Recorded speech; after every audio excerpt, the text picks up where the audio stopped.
I would like to warmly welcome all of you to this panel on, we think, highly relevant and current topic. And I'm greatly looking forward to an active and dynamic discussion. We still miss one of the panelists, but I think he's next door. He will come in a second. So we can start. Today's panel will discuss the various aspects of the what we call post-ISS era and hopefully provide a glimpse into the possible ways forward, especially with respect to considerations of a post-ISS low Earth orbit infrastructure. We are extremely fortunate to have the privilege of being able to welcome a highly esteemed panel of participants today. And I'd like to welcome, first of all, Bill Gerstenmaier, the Associate Administrator for Human Exploration and Operations in NASA, and David Parker, the Director of Human Spaceflight and Robotic Exploration coming from the European Space Agency. I will hopefully soonly welcome Sergei Krikalev, the Executive Director for Main Spaceflight Program of the Russian Space Agency, Koichi Wakata, the former JAXA astronaut and the director in JAXA responsible for human spaceflight. And from industry, Mark Sirangelo, from the corporate vice president of Sierra Nevada Corporation, SNC, and Oliver Juckenhöfel as the vice president on-orbit services and exploration from Airbus Defence and Space. So I think we can start. However, before we begin with this panel, I wanted to highlight some, what I say, game rules. After an introduction of the topic and its context by each panelist, they all have some minutes to do so and to make their opening statement. We like to start by floating microphones, comments and question round with all of you, but don't worry. If you don't have questions, we have questions enough, and we will stimulate discussions by ourselves as well. But you are invited to ask us to make your comments. And if this is running well, we will follow this scheme. Hello, Sergei. Thanks for coming. I find myself moderating this session due to a last-minute declination to do so by an initially planned moderator. That's a pity, but so I have to do this. And then as an organizer of this panel, it is important to me to address the topic of the way forward in the post-ISS era on the cusp of which we all presently stand. Here, the topic of our panel is, so you see it here, a low Earth orbit space station, the way forward. And in the preparation of the panel discussion and to ensure that everyone was on the same page initially, all panelists received a list of 5 top-level questions with a lot of sub-questions spanning diverse aspects of the multifaceted post-ISS question which could be addressed in this panel.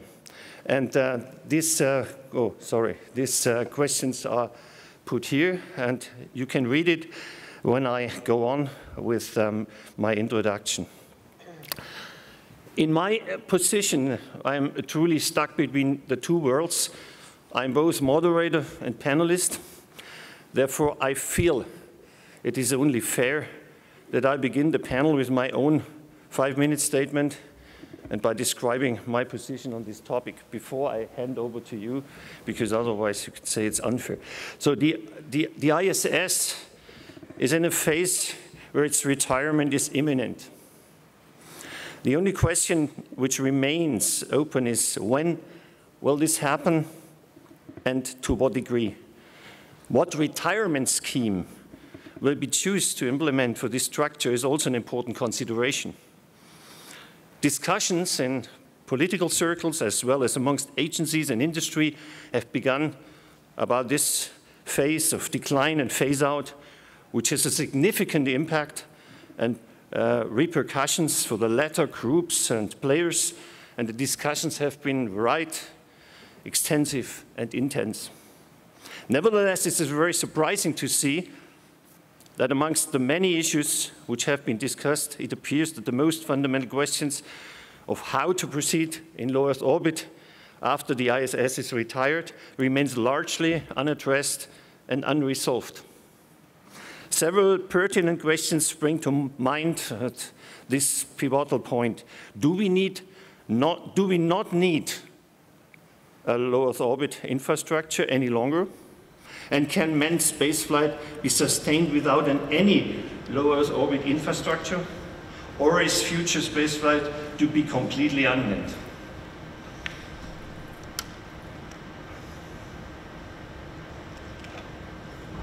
No, there is none. So let me answer the questions.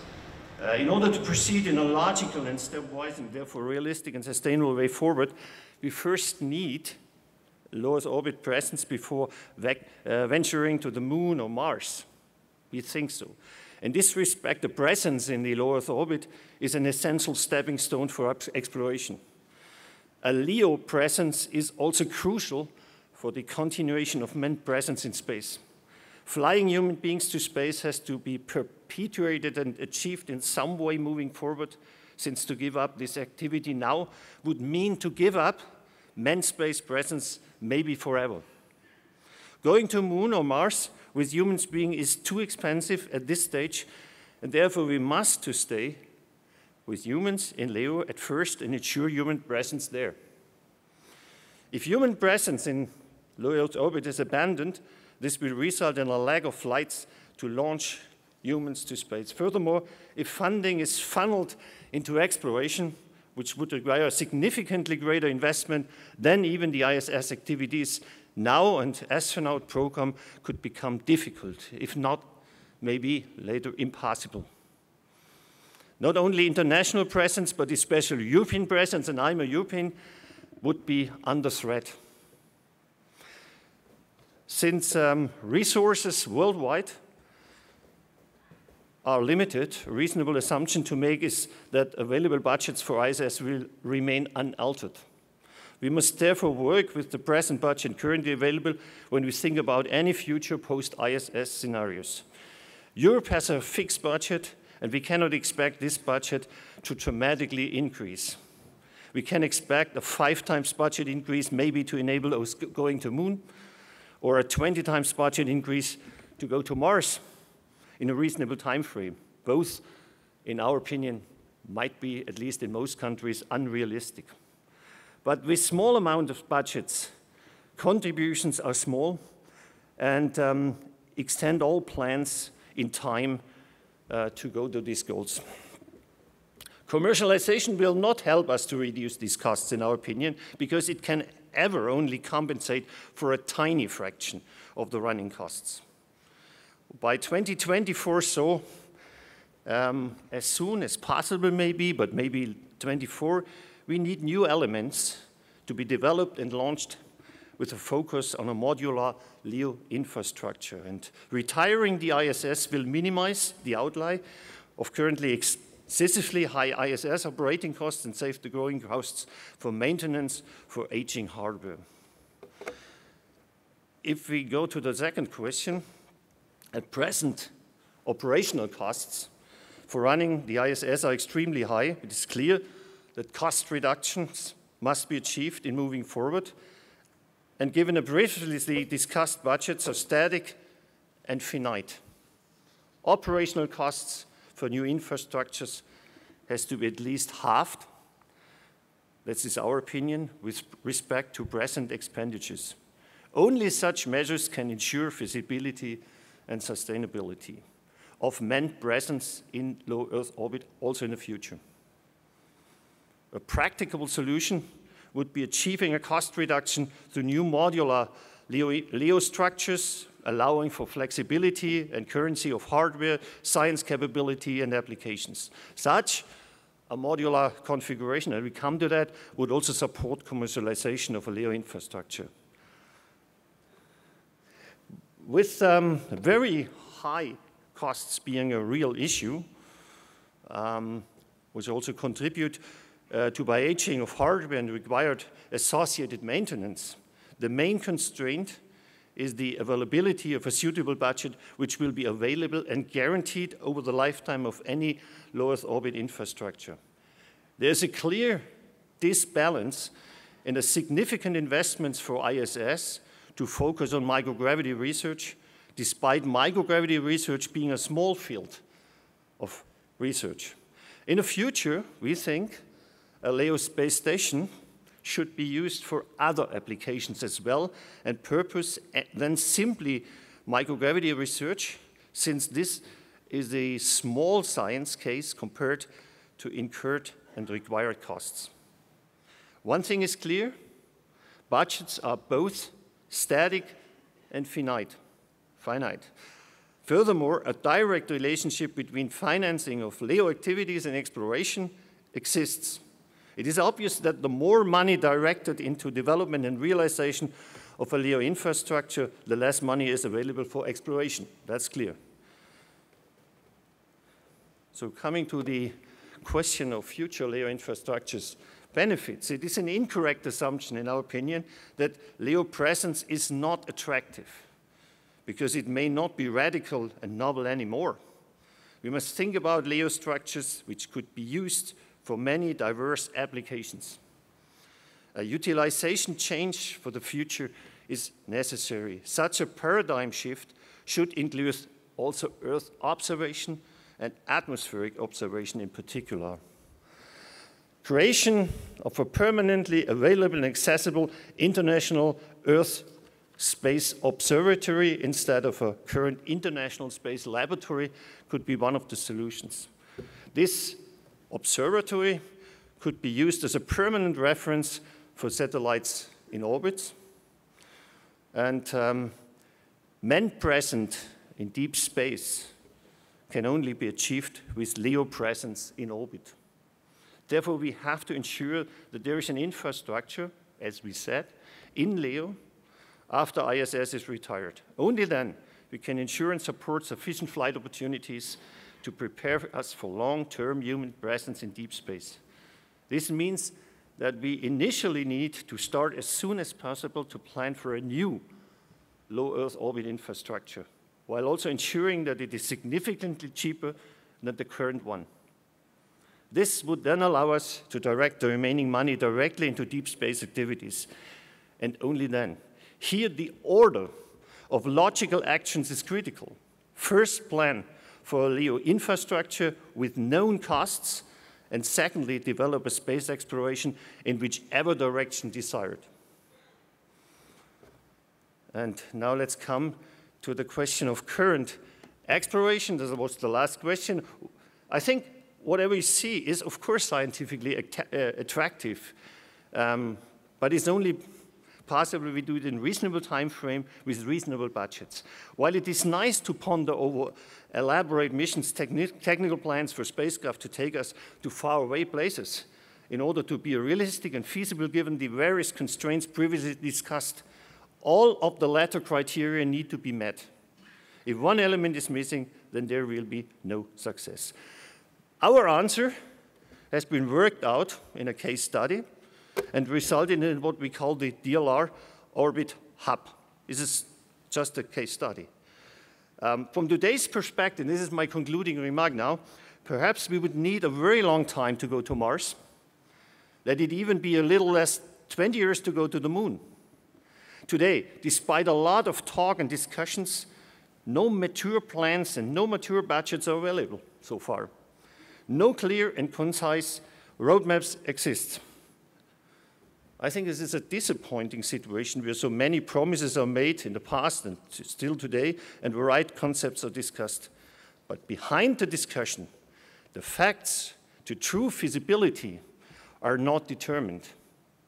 The euphoric perspective are always creating hope, but nothing more. In summary, I think that we need to ensure a LEO infrastructure first, as this is truly the only idea and concept which can be sensibly realized with the available budgets of today. Modularity would be key to the new LEO station. This would allow for flexibility of module configuration and thus applications foster international involvement, and support commercialization. The low Earth orbit infrastructure utilization could also change compared to the present ISS, namely that the LEO infrastructure could serve as an Earth observatory for the international community. Activities such as monitoring climate change, atmospheric changes, and disaster monitoring could contribute and address the current challenges on currents of the global society. By the way, space station flies over all industrial hotspots worldwide. The LEO infrastructure should function as a reference to our satellites in orbit and be open to the entire global community instead of just a selected few exclusive member nations who can afford this station and launch satellites. So the ultimate logic is then to extend the present ISS year by year, but rather to transfer the station into new scenarios as soon as possible to start saving money, which then can be invested into the present and the future rather than the past. This allows us the chance to update the hardware through design and creation of a new hardware, which is significant advantage and of high interest of industry, because we also have to think that we need hardware in the near future. So this is my statement, and I'd like to hand over to Bill.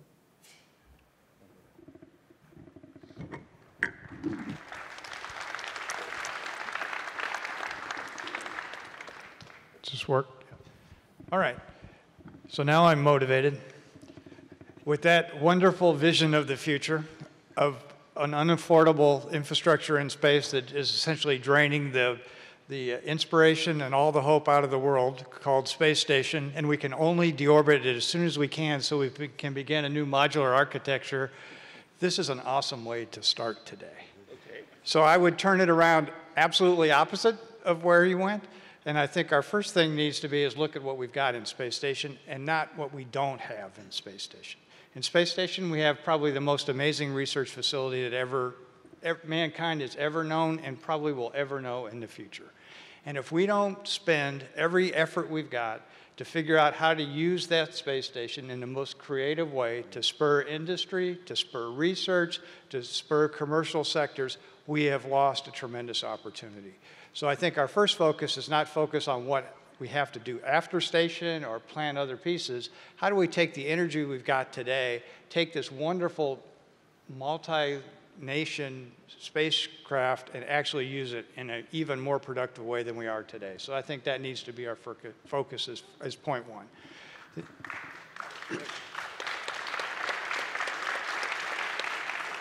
The second thing, too, is I think we've got to dissect a little bit the cost model. The cost model isn't the operation of the station.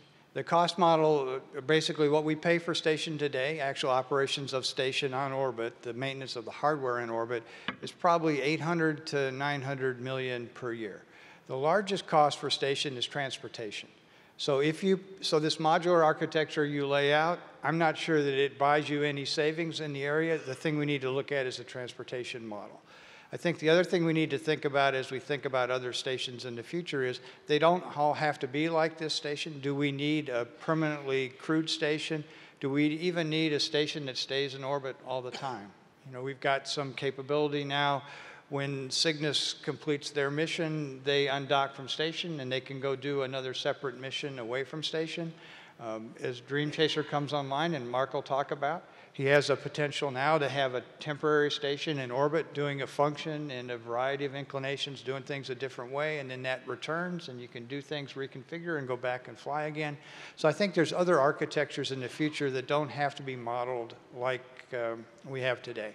And then the last thing I would say in that realm is, you know, so we need to think about, we don't need exactly what we have today, but I do believe we do need some presence in low Earth orbit, even as we move out into deep space. So in that piece, I agree with you. I think we need to keep something in low Earth orbit that can do things for us here, and we'll determine, hopefully through this space station and one we have right now, what the most effective pieces are. We can move forward. So maybe if we could go back, could you go back to the questions for us, Dennis? And so then I can make sure I'll try to address each one of the 5 questions a little bit for you, and then I'll pass it. There, okay. So I think I covered one, the boundary conditions I talked about. constraints and continued operation of the present ISS.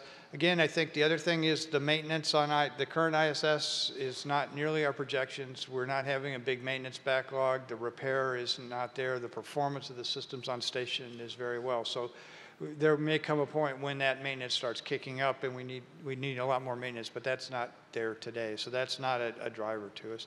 I talked a little bit about the benefits of a future ISS and LEO, and what are the realistic, attractive, and current space exploration scenarios. And I think the things we're looking at there is, I ultimately think we need to move human presence in the solar system. We need to take what we've done in low Earth orbit and move to a regime further away from the Earth where the rescue capability is more difficult for us. The challenges are harder as an intermediate step to actually moving humans towards Mars. And what we've been discussing is we want to do missions that absolutely require the humans to be there. We don't want to do missions that humans are there, but they're not necessarily needed. So like on the moon, I could argue that the basic makeup of the moon, the regolith and other things could very easily, potentially be robotically explored. But I think when you look at the geological diversity of Mars, you look at the wet regions, you look at the frost regions, there's a tremendous benefit of having a human there with hands and eyes to interact with that environment, to really search out and discover what's held in the environment. You can do that robotically. I just don't think you can do it very effectively robotically. So my argument is Mars needs a human presence there to do real exploration in a timely manner. The moon doesn't necessarily need that, but we need the moon as a proving ground, a training ground to move forward. And I also think that it's not an either or, that we have to have either low Earth orbit or deep space exploration. I believe we can accomplish those within the reasonable budgets that we have today, plus some inflation. Yeah. And I think those are my opening thoughts. Thanks. I think I have a few slides. I'm not sure if they come up automatically or if I have go over there and drive them. Yeah, okay, they're coming up. That's great. Thank you very much. Okay, so, great, I've got a clicker even. Green goes forward, and I'm green for going forward, not red for going backwards. So I want to paint a more positive picture of the future than the dissertation we had earlier. I think I want to say a little bit about overall philosophy for exploration and how low Earth orbit fits in that. I want to say a little bit about some principles or ideas for moving forward in low Earth orbit. I'm not going to say this is the solution. I'm going to say these are the elements that make up a solution. And then to show that at least we on the European Space Agency side are pretty keen on making some steps forward in low Earth orbit, I'll give you an example of something we're doing right now that prepares us for that kind of future. And what I want to start with is one of my favorite quotes from a speech by the chief scientist in the United States from about 11 to 12 years ago, John Marburger, and Gerst will probably know what I'm about to put up. It's a very wonderful description of why are we doing exploration? Why are we going out there at all? And actually, the other half of exploration is eventually exploitation. And really what we're trying to do in some way, step by step, is eventually to incorporate the solar system into our economic sphere. Now, economic sphere does not just mean business. It can mean business, but it also means the public sector. It also means science. So doing basic research is part of our economic sphere. We do science to yield benefits for humankind and for societal benefits more generally. So as soon as you think about the idea that that's the objective, you can break it down into exploration being about science, gaining new knowledge, about innovation, technology development, bringing economic benefits directly that way. It's about international collaboration. It's about inspiration. That's the next level down in the set of objectives. And the point about low Earth orbit is in the places where we one day want to live and work in the solar system, the low Earth orbit is where we're already doing it.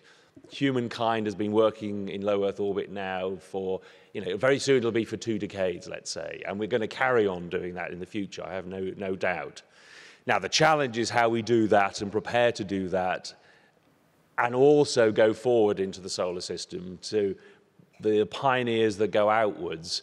And they, again, need to be sponsored by the public sector, whilst we gradually turn over the services and activities behind us in low Earth orbit. But even in the future, as we go to the moon and beyond, with the private sector getting involved, the economic development happening. And I always like to, we're in Australia, I like to use a historical example because I'm a Brit, which is, of course, Captain James Cook, who set out on a voyage that was sponsored by the public sector. It was His Majesty's Admiralty, the Navy of the time. It had a scientific objective, a very specific one, which was to measure the transit of Venus. But actually, there was also an economic goal, which was to map Terra Australis, which was foreseen to possibly exist. And so it was a perfect example of exploration achieving scientific, economic goals, but having a long-term impact that could not have been foreseen at the time. It was faith in the future, and I think we should have faith in the future to some extent. So that's the high-level principles I wanted to start with. And in terms of exploration, this is a version of this chart everybody knows. We're in low Earth orbit to stay. We're heading outwards into the solar system with our robots and our human exploration as time goes on. We're step by step. We're just 400 kilometers up with the space station today. We want to go 1,000 times further out to be at the moon. We want to go much further out towards Mars. Okay, that's all great. That's a context in which ESA is thinking about exploration, and the international partners are thinking about exploration. It's not my idea. That's fine. So a little bit about what the future of low Earth orbit should be. So as I said, I'm not going to give the conclusion. I'm going to give the elements that might make up a conclusion and what's happening. The trends, first of all. The trends are moving from a world of a small number of space actors, big agencies, NASA, ESA, JAXA, and so on, into a much more diverse, more complex global set of actors, where there are many players in both the public sector, yes, agencies, but also increasingly the private sector. So in that context, what governments look to do is to move from being a procurement authority, buying stuff, designing stuff, to be a user. So we want to carry on doing research. We want to carry on doing microgravity research, fundamental science, doing applied science, and doing feed-forward exploration science. I asked my team when I started about a year ago, what's roughly the split in our science portfolio? And the answer was about a third, a third, a third. About a third of fundamental science, a third of applied science, a third of feed-forward exploration science. That sounds about right to me. But we don't, in the future, necessarily need to build the hardware to operate in low Earth orbit. We want to be in a position to buy the services we need to support our science community. It's one of the ways we can be more efficient. And we certainly want to move from a world of a monolithic activity to a more disaggregated activity, where there are different types of activities, different players, and I'll give you some examples of those. And in the terminology of my boss, the Director General, this is moving from the world of Space 3.0 to the world of Space 4.0. It's a more complex, it's a more interesting, it's a more exciting, disaggregated world. But that's not going to happen in a digital switch, a kind of one day to the next. It's a process. It's a journey. Oh, that's a cliche. But the kind of questions to ask along that way is, what is the role of government to help in enabling this to happen? And where are the places where government needs to get out of the way and let the private sector get on with it? And exactly what NASA has been doing with transportation cargo services up to the space station, and then in the future crew services, is an example where, in that case, NASA's decided what is the service that it needs, and they'll let the private sector develop the technologies and make sure that they are also applicable, relevant to other applications. So the rocket can be used to go into the space station, but it can also be used to sending telecom satellites into orbit. And so that role of government to go from being just deciding and designing and requirements for everything to being one of the anchor tenants, one of the users of the services, is a direction of travel. Now, for low Earth orbit, one of the challenges is, and I think the question asked by Hans-Jörg is a good one, We haven't necessarily yet got the killer application, by which I mean, if you look at commercial telecoms, the killer application was direct TV to home, DTH. For Earth observation, the first killer application was weather satellites. And moving on from that, the sort of complement has been climate change. But we can't do without telecom satellites now. We can't do without weather satellites and indeed climate monitoring satellites. For low Earth orbit, and particularly humans in low Earth orbit, we haven't necessarily got the killer application yet. But one could well emerge. It might be one particular thing that needs to be manufactured in space that much more efficiently. I don't know what it is. Some people say it's optical fiber, some say it's pharmaceuticals. I don't know. But the market will decide. But there are certainly going to be plenty of niche applications to go alongside the government need to do fundamental science. Now, one of the things we also need to do, and governments can do, the space agencies can do, is to ensure there's an effective adoption of international standards for things like docking, interfaces, life support systems, so that whatever you're doing in low Earth orbit, there's an interchangeability and interoperability between the private sector, the public sector, all of the different systems that are being developed. And one of the opportunities of the private sector, of course, is a higher risk appetite for novel opportunities to try things quickly and to fail quickly if necessary.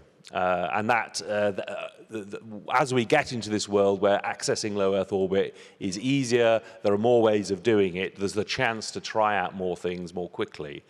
And certainly what has happened, certainly in the US, and it's starting to happen in Europe, is you have real venture capital coming into the sector, looking for innovative places to invest. Billions are going into the private sector in the US, but we now have, finally in Europe, roughly a $90 million venture capital fund for space investments.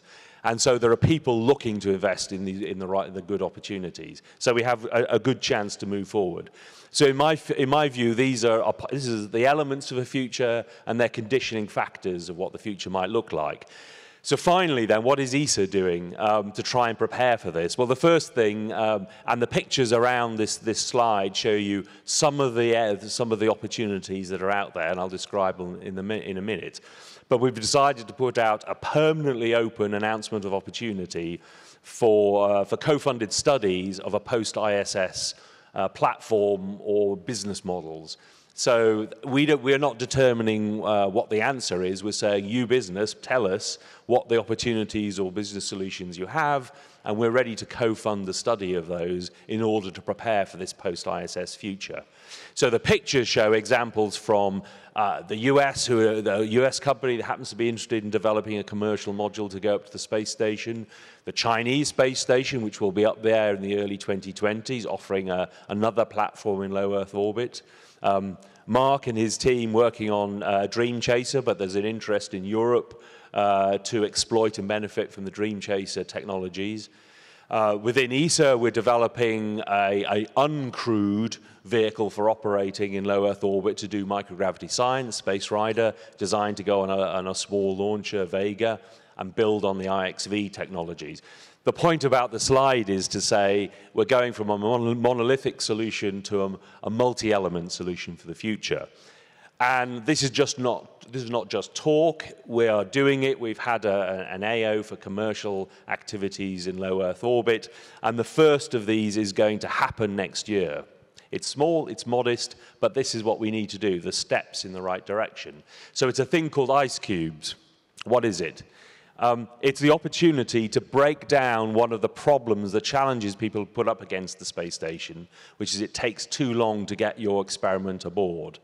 No longer. You can get payloads aboard the space station next year on a kind of standard modular interface, a kind of CubeSat aboard the space station, but you can buy not just one unit. If you want to buy 2, 3, 4, 5, 6 units worth of capacity, and you go to a commercial company who will provide the service to get you there. It's an existing control center. It's existing interfaces. It'll go aboard the Columbus laboratory of ESA next year. And you don't often see this. They quote the price for this service. You're not paying us. You're not paying ESA. You're paying the commercial operator to take your payload up there, and you can control it from your laptop wherever you are. They provide everything in between the payload and you and your experiment. You might be doing science, you might be doing technology, but there's even an educational discount if you want to just fly an educational payload. So this is the kind of steps we need to make to get towards this more diverse economy in low Earth orbit and meet the objective that John Marburger foresaw done more than a dozen years ago, which is to start to incorporate low Earth orbit into our economic sphere. Thank you very much.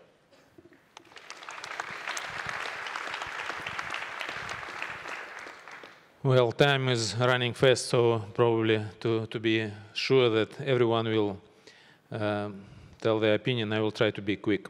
I think we are arguing about different subjects, actually, because I think we have two general questions. If we are going forward, are we going to stay on low Earth orbit or not?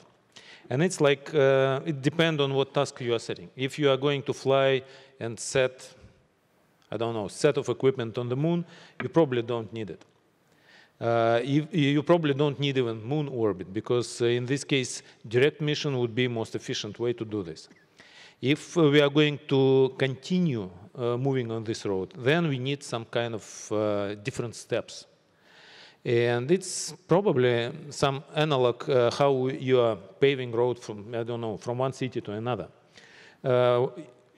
Discussion we had in the very beginning is very similar, like saying, well, we don't have enough bricks to build this road, so we start to build it, and then let's disassemble beginning of the road to continue. Does it make sense? Probably yes, if you want to have one person on one car go from one side of the road to another. But if you are going to set the way, you probably need to have all road, and probably, of course, beginning of the road would be the different after years from what it was from very beginning. But to tell that we don't need low Earth orbit, I don't think it doesn't fit the idea to move forward as a humanity. The second point I would like to make that actually we go through several stages of study or exploring. We start from study. We start observing stars, observing planets. We are thinking about universe, and then we start to explore. We start to put human on low Earth orbit, and we continue to study further objects. Probably we will go through different phases. We study first, then we explore, then we use. And now we are close to the position when we can start to use low Earth orbit. Up to now, we're still exploring. We are studying other planets, and we going to start to use low Earth orbit and start to explore moon and moon vicinity. And maybe in the future, and continue to study Mars and other planets. Then we will start to fly to Mars and continue to study outer space and start to use low Earth orbit, maybe moon base in the future, start to use it. So we go through three different phases, and probably saying that, well, we need to stop exploring low Earth orbit. Maybe you are right. We have to start to use it for future study. And that's, I think, it's general directions. Thank you.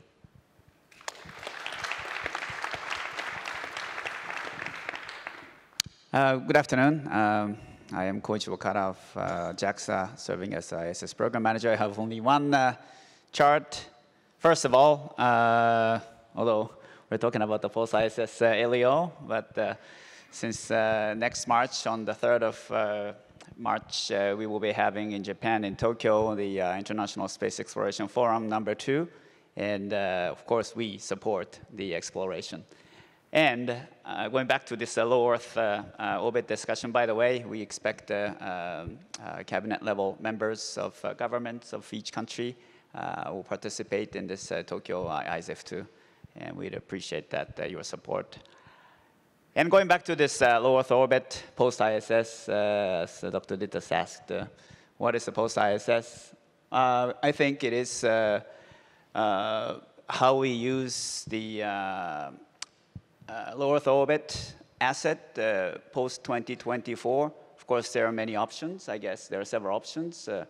As Bill said, the continuation of ISS is an option. And then, as Dr. Dissa said, establishing a new platform, more economic maybe. And then, of course, small countries can purchase the service from countries which have the orbital facilities.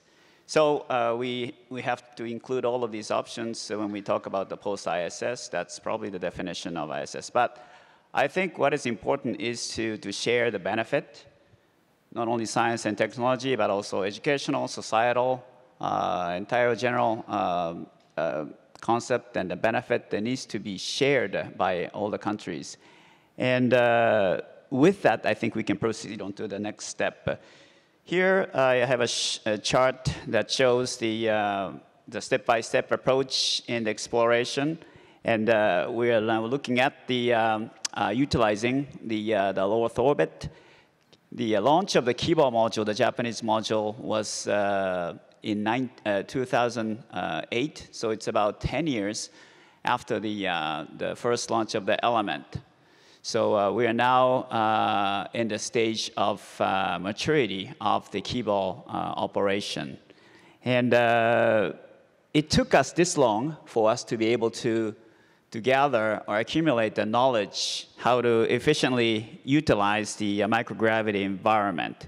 And then it is only now that not only the governments or the public entities, but also commercial entities started to realize the value of the usage or utilization of the microgravity environment. And we have now fee-based experiments, fee-based service utilizing the Japanese Kibo module, like commercial pharmaceutical companies are using it. And also we are deploying small satellites utilizing the Japanese module's unique capability. And those are new things. But it took 10 years for us to be able to have that interest, not only from the government and academia, but also from the private sectors. So I think this is I would say, big giant leap on the utilization of the low Earth orbit, because in the 1990s, of course, most of those human space activities are conducted with a government-led approach. But now we have NASA and American industries is leading that, I think, path, but commercialization and industries are more and more interested in utilization of the low Earth orbit. So I think this is a fact, and it will continue. And then we just need to make it more efficient to utilize the low Earth orbit. And of course, Japan will cherish this space exploration and also the utilization of low Earth orbit. So we need to have a balance in those, because I don't expect the Japanese space budget will increase when we step onto cislunar and then further beyond low Earth orbit. So what is important thing is we utilize the usage of the low Earth orbit more economically, efficiently. So that would involve the government-led approach to more joint effort between the government and the private sectors.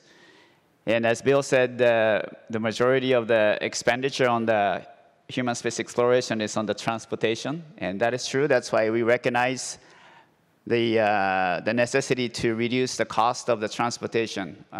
We have now Konotori spacecraft that carries the logistics to the space station.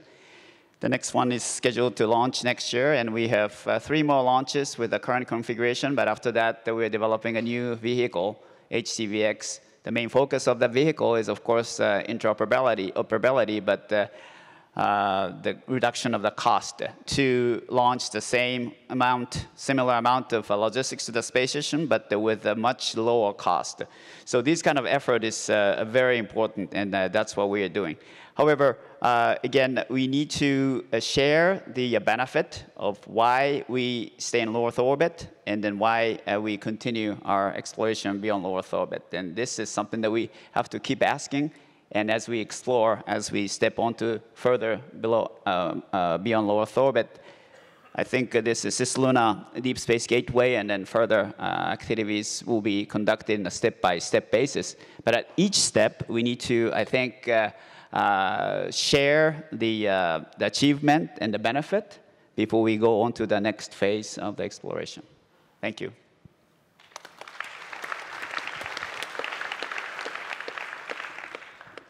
Well, good afternoon. Oliver and I think, are bringing the perspective of the commercial side of this equation. And a few thoughts that I have before I go into my chart. I think several of the participants here talked about the history of what we do. And the history is very illustrative, I think. It has been rare where we have ever traveled anywhere that we have just gone to one place and not expanded. The idea of coming to Australia and just going to one location is not what happened. They started a settlement and used that settlement, built it up, and then went somewhere else. And I think what we're talking about in space is very similar. The idea of not utilizing the infrastructure that's built in low Earth orbit before we try to go somewhere else, in my mind, makes no sense. The other thing I think we have to look at in the history is that one of the things, two things in our industry that are prevalent. We have started too many projects that have never finished, and we have spent too much money doing something that doesn't have an end result, both on the commercial side as well as on the government side. And the other issue that we've run into in the past is that we have not planned for gaps. When one program ends or one activity ends and we don't continue with something that is overlapping instead of waiting for a lot of time between one end and the next beginning. And we're seeing that in commercial transportation. So I think as we look forward to what goes on next, the issue that we find is it has to be, from a commercial side, not just something that can be done, but can be done effectively and can be done realistically. And bringing a sense of realism to the equation is perhaps what we do in a public-private partnership. And what I mean by that is that there are many architectures out there that, in theory, could be accomplished. But are there the resources? Are there the cooperation? Is there the types of planning that make sense? Our view of this, which is represented by this chart, is that we have looked at it and said, from our perspective, we want to use as many realistic technologies that are either online today or are soon to be online within some reasonable period of time, 2, 3, 4 years. And what this chart represents in a very broad sense is the idea that there would be some type of architecture in low Earth orbit. The ISS is a continuation. We are supportive of maintaining that station for as long as is practical. And there is a tipping point. The tipping point is when it costs too much to operate or maintain over the value of what it represents. But we don't see that as being in the next few years. We think that could be extended well into the next decade, if not beyond. But that doesn't mean that's the only thing that we do.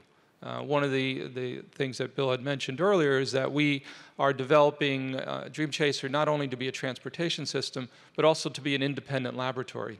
Not to act in place of the ISS immediately, but to provide supplemental activities, and perhaps at some point in time be something that could be furthering the efforts that are going on. The big difference being that in a reusable spaceship, we bring back not only the science, but we also bring back all the experiments and this experimental station so that they can be upgraded, changed, and brought back to Earth orbit.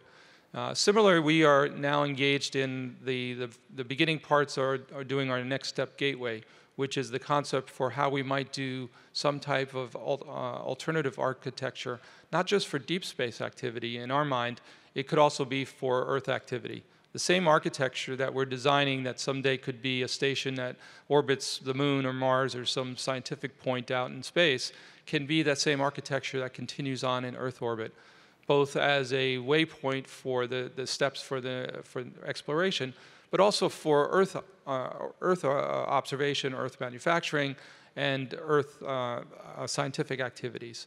And from our perspective, using the technologies which exist, which are transportation systems, the existing ability to build a modular space station, the propulsion systems, which are solar electric in our case, these are things that are within our grasp and making the whole system work. But that's not enough. It's not just enough to have a scientific view. It's not just enough to have a technical view. You have to have an operational and a organizational point of view.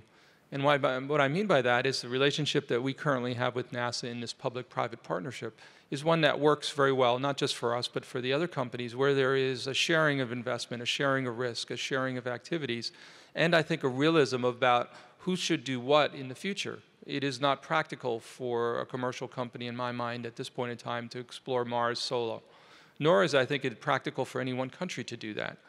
So from our perspective, we have picked up the cues from what NASA has done and what the space station has done, and have reached out to create bonds, not just between companies. We represent about 30 different companies who are working on our programs, but also reaching out to create unique relationships with the agencies of the world. 4 of the 5 agencies that represented up here, we have direct relationships with, where we're sharing technology, sharing views, and both benefiting from this.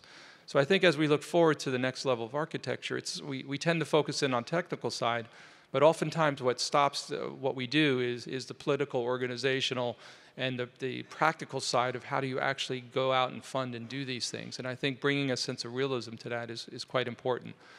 We don't think it's an either or. We think there is a mission to the moon. I tend to agree with Bill in a sense that that might be able to be done robotically, where the human exploration, the thing that drives our souls is to go visit another planet.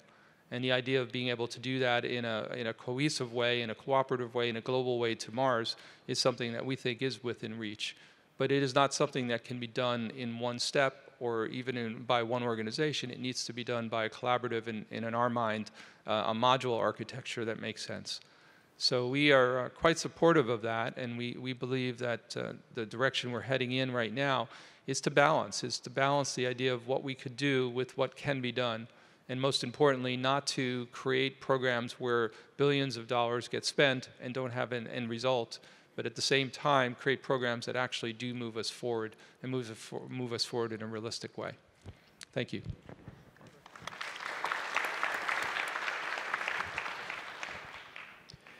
It's going to be tough because it's all said, almost, right? So I'm trying to add a couple of things that maybe haven't been said. Basically, the question, post-ISS, low Earth orbit, or going into exploration, it's first of all, from a very simplistic human mind, it's a decision, right? We need to take a decision. So maybe to approach that question, let's look into decisions that we needed to take in the past, and see whether there's anything that we can learn out of that. And let me choose one example, which is ATV, which we probably started together with ESA like 20 years ago, something like that.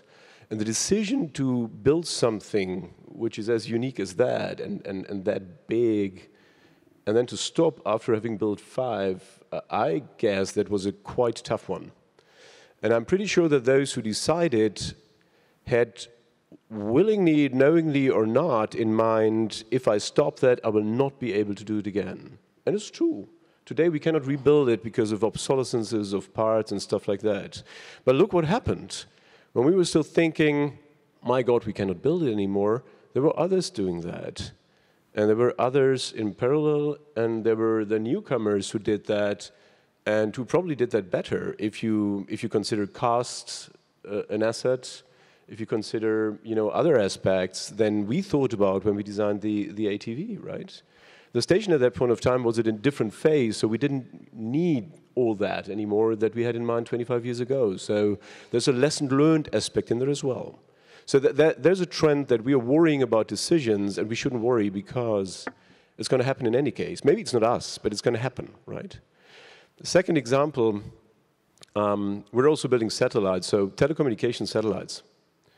If you go back to the 80s, I believe the first all-digital geosynchronous telecommunication satellites was a big deal in terms of bringing it up there, positioning it, keeping it on the station, operating it with a lot of manpower, having a reliable ground network for that, a huge effort. If I take a look what was happening then afterwards, probably telecommunications is the only real aspect of space which was converted into a nearly full private commercial business, even now providing services.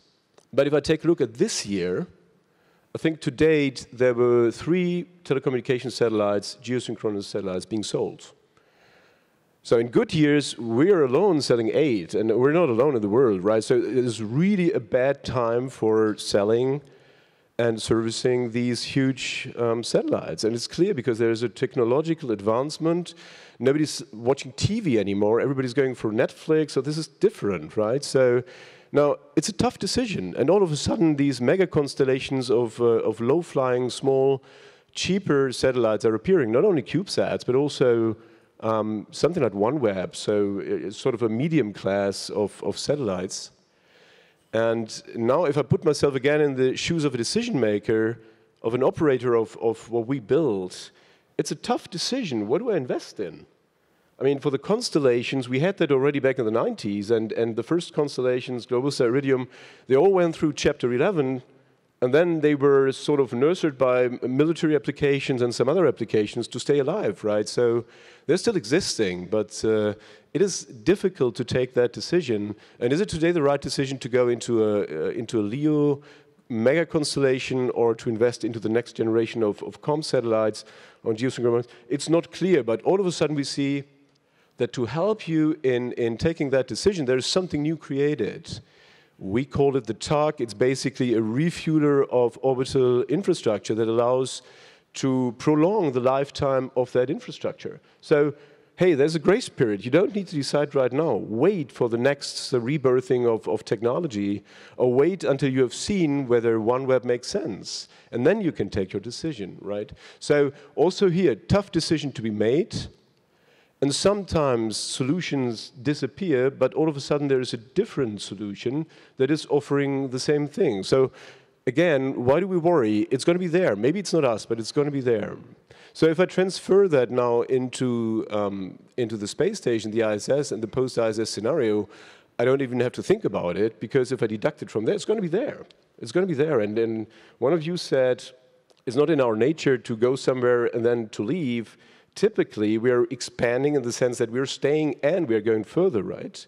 And we know it's difficult, but we tend to also be creative and invent solutions that we haven't thought of before to fill the gap that seemed to be an incredible barrier, right? We started building commercial aircraft that allows us to populate the planet and to be everywhere nearly on this planet, right? And around about 70 or 100 years ago, nobody would have thought that we are now having 10,000 people in airports, not traveling, but working there, right? I mean, it's just amazing. And I believe that space transportation will take the same path. We just have to wait 100 years, or hopefully a little bit less, that we can still see it.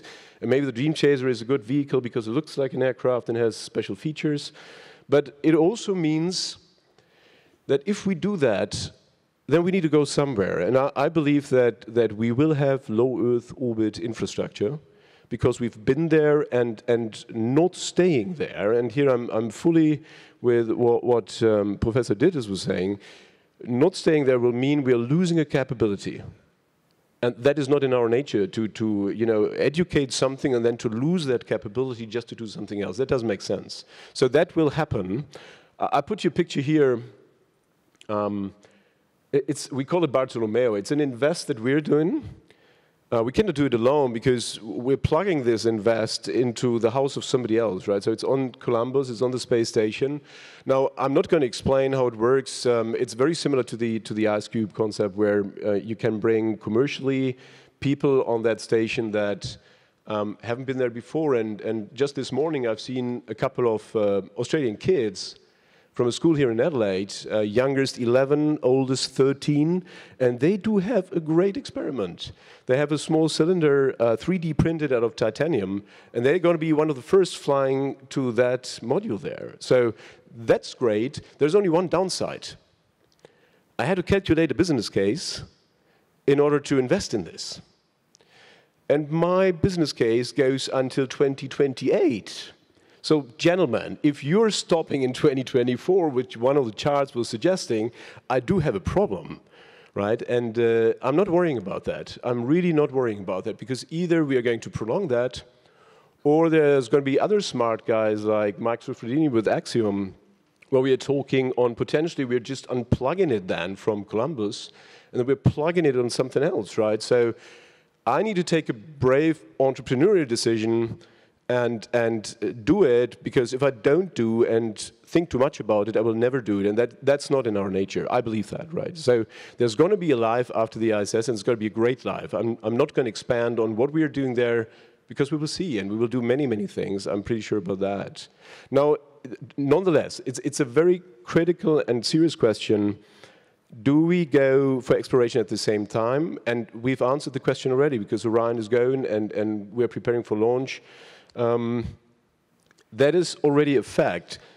But it's a true fact to say, can we all afford that at the same time, right? And here, I believe, to put a little bit of a, let's say, not criticism, but a different opinion to many of what was said, it sounds like all of you can afford everything, and I'm not believing that. So I think we need to go into collaboration to see who's doing what, how do we share. It doesn't make sense that I develop the same thing that Mark is developing. So we need to see what makes sense. And here, my pledge is, being an engineer, let's look at what we have, and let's go into the details, and let's please look what we can reuse, right? We tend to do, if you take a look at the history, things always new again. Right? Because it's so much nicer to start from scratch and to have your great lessons learned. We must stop that. We must stop that. I believe that we can reuse technology from Orion that we've just developed. We can reuse that to bring that into modern infrastructure, independent of whether that is a spacecraft or a station or anything else. I believe that we can design a habitat for the Deep Space Gateway and then reuse a large part of that to fly it in low Earth orbit. So let's bring down the non-recurrings by making an efficient use of what we have designed and developed already. Let's bring that down, then we're already one small step further to the answer to the question, can we all afford this at the same time? And also here, I don't think that we need to scratch our head too much, because we have seen over the last years that all of a sudden there are players in the game that haven't been there before, that come with an incredible amount of money that they haven't even earned in space. They have earned it in different business cases, and they're ready to do this, either because they think it's fun or because they have a purpose that they identify in that. So also here, there is all of a sudden something new which is changing it. And I believe that we should go stepwise. Stepwise means extend the station and benefit from it as long as possible, please, also from my business case, and learn as much as possible, but also start thinking about new things early that we don't have these gaps, right? And then go stepwise, as many of you said, go to the moon because it makes sense, and we've been there, we know that there's good thing up there that we want to sustainably do, right? Because the first flight to the moon, for me, was not sustainable. There we did the mistake that we went there and then we didn't go there again. And now we have to redevelop what we had in terms of capability, not in terms of technology, but in terms of capability. So we shouldn't do that again. And I believe that we will develop, as it was on Dave, your first chart, I believe, we will develop what is today a station which can host 6, 7 people at the same time permanently. We will develop that in an orbital economy. We have it already because we have business cases running up there. But then in the next step, we will develop it from an orbital economy in an orbital society. And we will see that some people would like to stay and some others would like to go there to do something and then go back. And I believe that we will still see that happen. And maybe last word on that, which is also important for me. Let's not always talk about money and technology. I believe that as soon as we start talking about that, many more people being up there, we need to talk about regulation. A reasonable regulation to make it sustainable. Let's not forget, we have space debris up there, and until now we didn't really worry about it, right? But you have this nice little Kessler's law which predicts that even if you don't launch anymore, there's going to be really awful up there. And then we really stop doing something, and then we will see what we are missing if we don't do it anymore, even if we stay on Earth. So let's do this sustainably. Let's come with reasonable regulation, and let's really trade that on a global level between all the nations, because one nation cannot do it alone. That is my wish from industry to, let's say, agencies, politicians, and everybody else. Give us the regulation that allows us to go step by step, reasonably risk-taking in partnerships, be it public-private or private-private, whatever, and let's just explore it, because we're expanding and we will not stop. Not more than that. Thank you very much.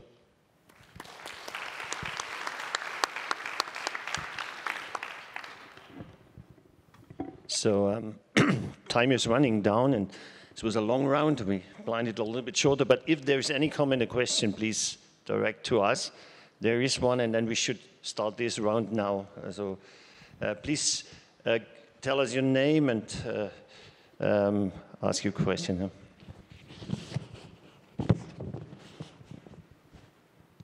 Well, thank you. My name is Tetsuo Yasaka. I'm from Japan. And I'm rather disappointed to listen to this discussion because, well, all the discussion was based on micro G over there. But as long as we talk about the permanent presence of human in space, now we have to think of the modular G facility. See, I think the present facility is a result of a compromise of economy and technology, and so we have to have micro G over there. But look at the initial idea of the space station, like O'Neill presented. It was a rotating facility, and there human can live as we do in space. So I think it's time to think of this kind of thing. So before maybe having the suicidal dive into the atmosphere, the controlled reentry, why don't we disassemble and maybe hook two modules by tether or something and rotate it and see what happens. And this will open a new age, the modular G human facility will come, and totally different image of the space utilization will come. Thank you. Okay, is there any, maybe we can collect that and then answer. Is there any other comment or questions now? There is one. The microphone is coming. Hi, Jeff Faust, Space News. For the space agency representatives on the panel, when do you have to make a decision about extending the ISS beyond 2024? How much time do you have to determine the value that you're getting out of the space station is worth continuing to operate the space station for some period of time after 2024? Maybe a third one, and then we will start the answers. Is there any other comment? Okay. Hello, my name's Liam. I'm from the University of South Australia. I'm a student. My question is to the representatives from NASA and JAXA. What do you believe is the best thing that we could do now to reduce our launch and transport costs to the ISS or other LEO activities? Okay. Who likes to answer first? Yeah, in terms of the first question was about when we need to decide about extension of station. I think we need to do that really fairly soon. And it kind of goes to Oliver's point. There's some folks that I think would like to invest ideas, but the payback and return requires maybe longer than the amount of time between 2017 and 2024. And for them to make that investment, I think if they knew station was going to be extended, we might actually open it up to a broader business base that would find investment in station.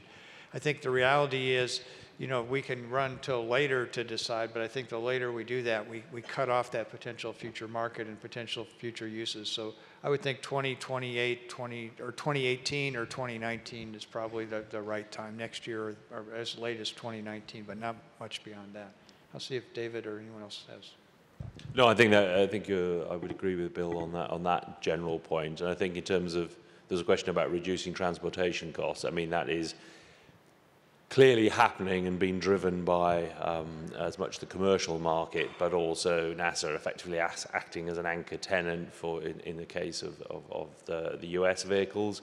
And I think beyond that, my view, and it's a minority view, I know, is we will go to fully reusable air-breathing vehicles, and that will be the critical step to really using low Earth orbit, because as Bill said, whatever the orbital infrastructure you have, the transportation costs are driving everything today. And from our side, you know, we're reducing the operational cost of using the space station. I was doing the calculation in my head. We used to spend about, in Europe, about 700–800 million euros a year investment on exploration. We're down to about 550 million euros this year, but we're doing more. We're also doing robotic exploration inside that budget. So the cost of being aboard the space station has fallen through all sorts of actions that have been taken.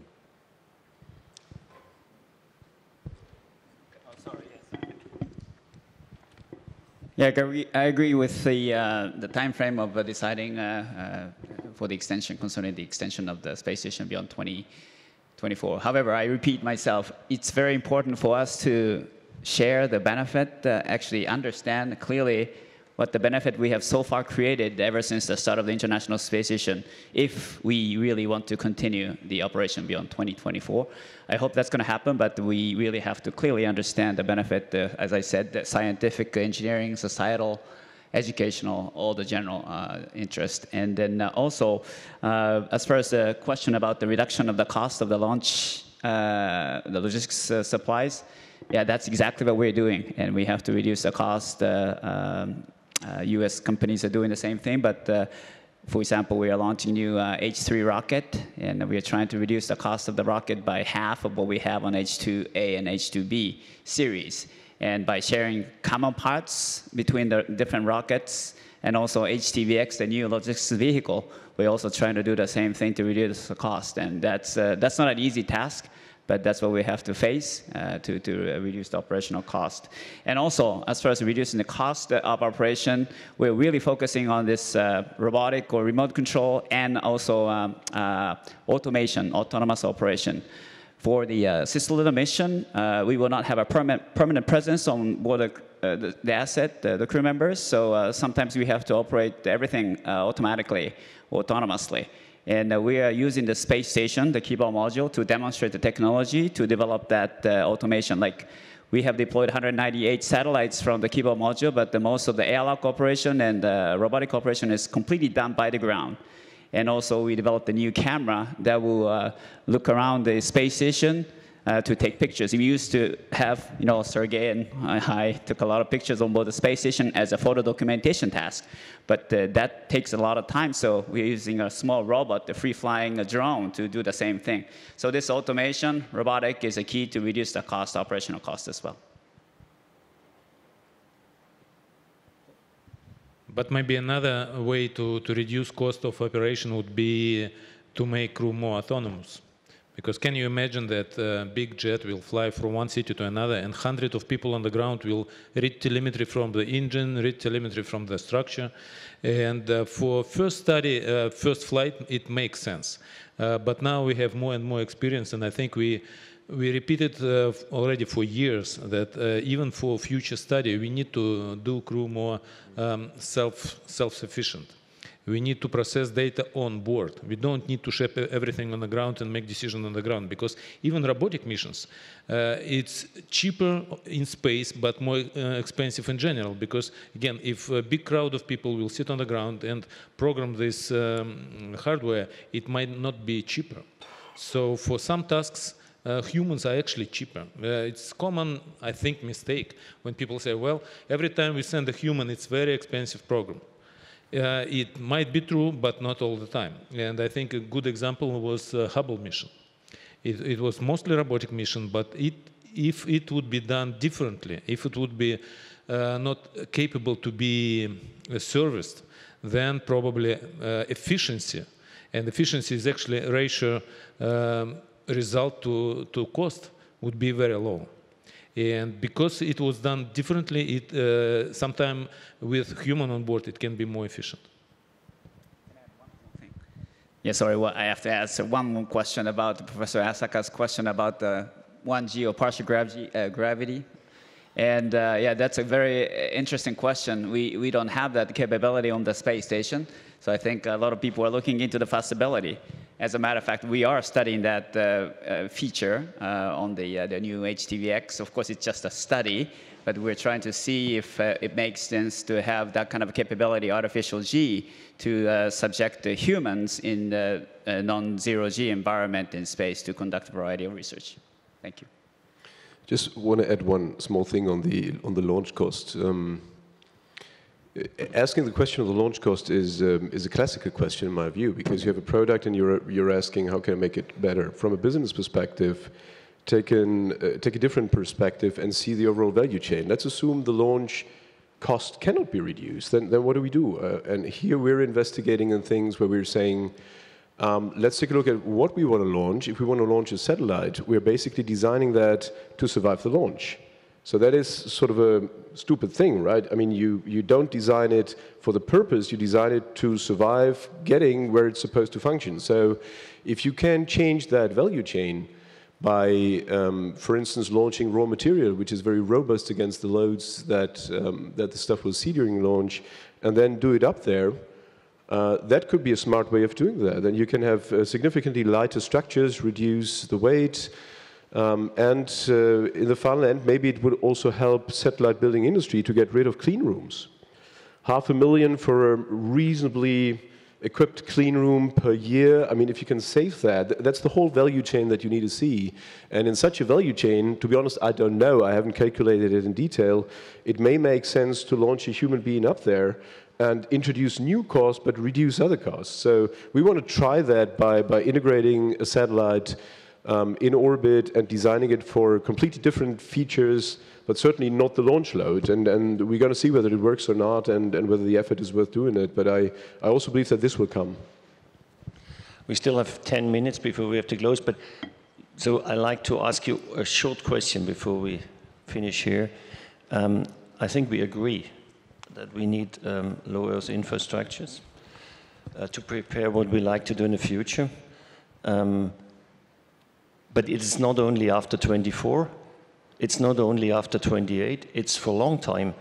And 28 is 11 years from now, and the present station we have, of course, is not forever, is not built forever. And the question is, why is this planning not going on?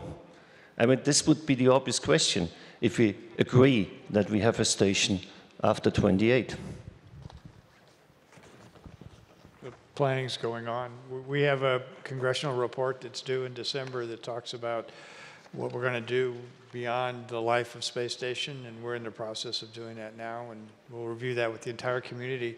We're trying to stay a little bit out of the discussion of a date for when station ends, but more describe criteria and transition criteria and what we need in the future, and not pick a specific date. So we're working very diligently to put that together. We're trying to look at the discussions that we've kind of heard here, a value chain, what we can go use, how we can help to get this capability, those things. And then we don't have to maybe end station all as one piece. We can look at deconstruction, taking some pieces off. Some things are still functional. If they still have value, how do we use those kind of things. So we're being very creative in that area, and we'll have a report by the end of the year that'll be available for external review and discussion, but we are not sitting passively waiting and not doing anything. Yeah, and exactly, I tried to say the same thing. We're exactly stimulating the community to define the options for the future through the announcement of opportunity that we put out this year. We know that there are several different industrial consortia going to come back and make proposals, and we're looking forward to see what they are. But my point, I repeat the point, it's not going to be the replacement of the ISS. There will be many replacements of the ISS. That's the key point, and it will start to happen as when the first commercial modules come up to it, and that will definitely happen within the next 10 years, I've no doubt. And the sort of recoverable, reusable modules, the example of Dream Chaser is another part of the picture. So I think that this is the point I was trying to make. We're going to go from this monolithic solution to a multi-element solution for the future. Yeah, and you actually ask why we don't planning it. I think we are planning. The plans have different levels of planning, because even just sitting discussing it, we are kind of planning, because on some stage of planning we will start to make drawing, on some stage of planning we start to build infrastructure, but it's too early for that. Yeah, I think there are many options.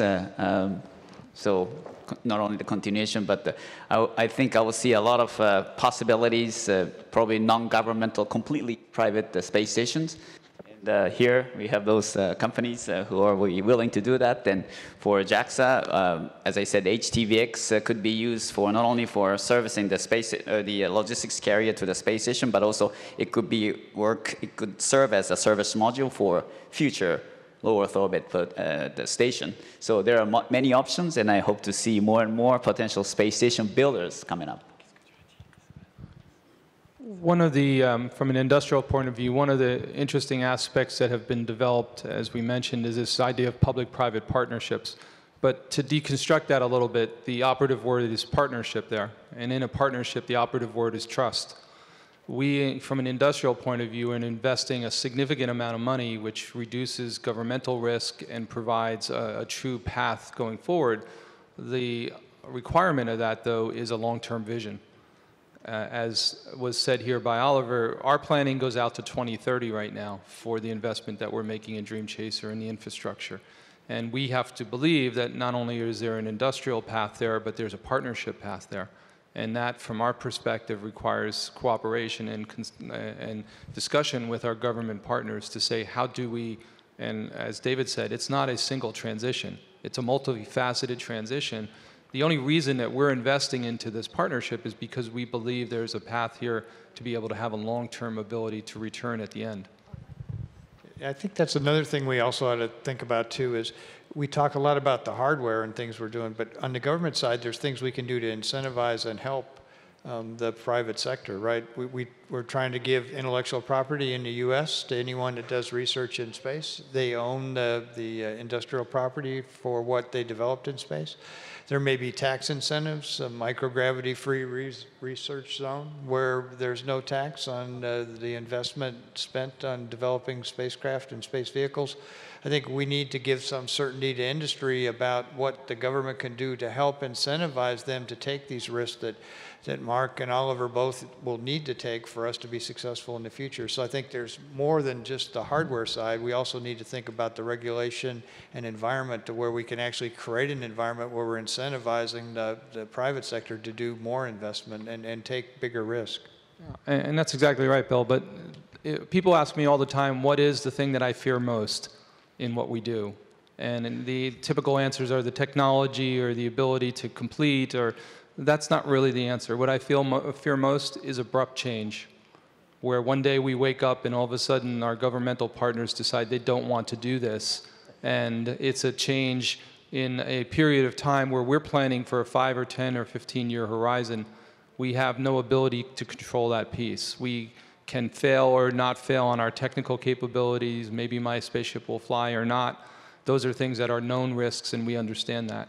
But the uncontrollable, the thing that keeps us up at night, is abrupt change without warning. And that, as we saw, for example, in the Apollo program, where no one during that period of time believed that Apollo 17 was going to be the end of that particular cycle. And still to this day, people are lamenting the fact that they thought there was going to be a long path there. Had that been a public-private partnership, there would have been a devastating effect on whoever the industrial partners were at that time. Okay. Would like to see? Okay. So time is over and we have to leave the room. So I'd like to close the panel and thank our panelists for the discussion, hoping for future low Earth orbit activities to prepare what we like to do in the future, which has unfortunately not defined what is the future, but this will be maybe cleared up in many other panels. Okay. Yeah. Okay, thank you.